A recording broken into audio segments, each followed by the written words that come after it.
Bigo namang mapatunayan ng negosyanteng si Antonio Chu sa Senado na kanya ang hektareng lupain sa Rosario, Batangas na sinasabing pag-aari raw ni Vice President Jejomar Binay.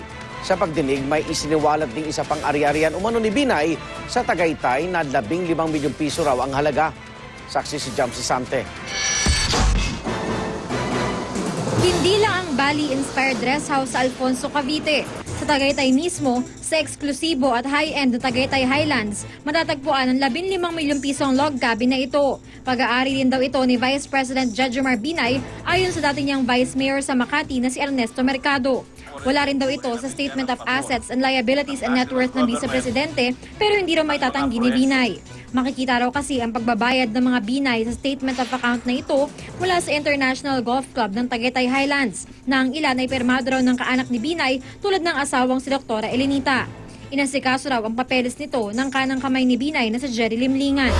Naka-address, Jejomar C. Binay, 8514 Kaong Street, San Antonio Village, Makati. At yan ho, may nakasuportang resibo. Pakiano mo lang yung sumunod.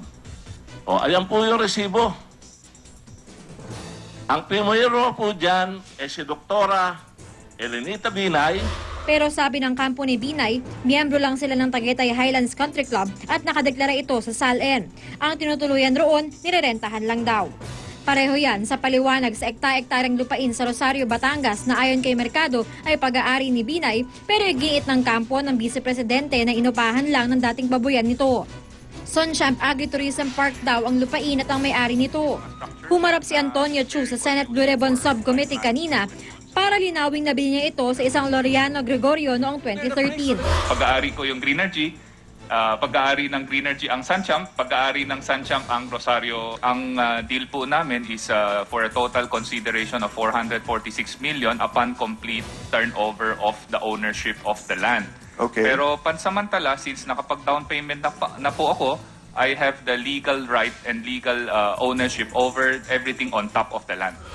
Pero walang naipakitang land title si Chu dahil 11 million pesos pa lang daw ang nababayarang down payment. Arguably, hindi pa sa'yo yun. 11 million pa lang yung binabayad mo out of 446 million. Sasabihin mo na sa'yo yun. Part of the contract is I have a full enforceable right over the property except But ownership not of the property. except ownership. Would you have any idea if Mr. Laureano Gregorio is the dummy of Vice President Binay? Hindi ko po ugali yung mag-research ng seller ng property kung siya po ay dami o hindi. Hindi raw siya dummy ni Binay. Kahit padalawa sa 5 kasapi ng Board of Directors ng kanyang kumpanya ay mga abogado ng Vice Presidente, sina Attorney Martin Subido at Attorney Maribert Pahente. Pero sabi ni Attorney Renato Bondal, isa sa mga nagsampa ng plunder kay Binay, ang nakababatang kapatid daw ni Chu na si James at asawang si Ann Lorraine Buencamino nag-donate ng 15 milyong piso sa kampanya ni Binay noong 2010. Ang aking kapatid ay isang sariling negosyante. In fact, para sa akin, siya ay mas mahusay, mas magaling sa akin dahil nung ako sa edad niya, wala akong ganitong kakayahan. Siya po ay may sariling ambisyon.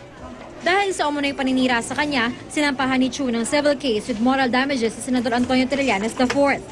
4 million pesos ang hinihingi niya dahil naapektuhan daw ni Trillanes ang kanyang negosyo.